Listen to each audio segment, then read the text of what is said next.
One of the most exciting things for me personally about covering habitat improvement is it's the one topic that the more you learn about, the more questions you have, the more you realize, you know what, there's so much more I don't know.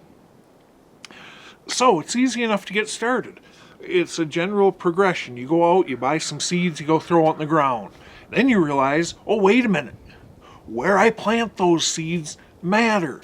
And then, geez, there's so much more to all this than just just throwing seeds in the ground.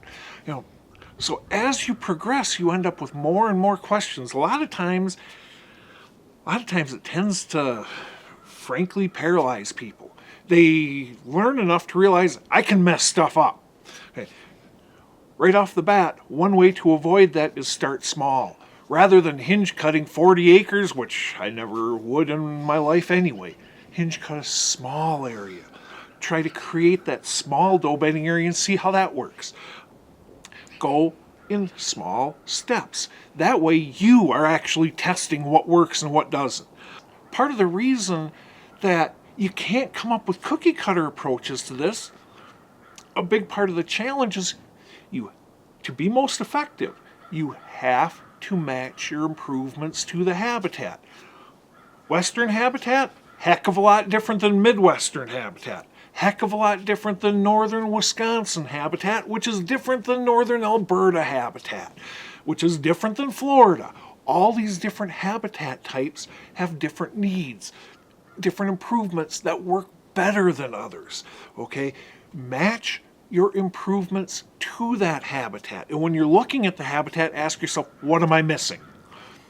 In order to get deer to spend a disproportionate amount of time on that ground, you offer them the best food, the best water, the best illusion of safety, comfort, breeding opportunities, and they're going to spend a disproportionate amount of time on that property. Look at those various property types, whichever one you control. Ask yourself, what is in least supply? Oftentimes, you're best off starting there.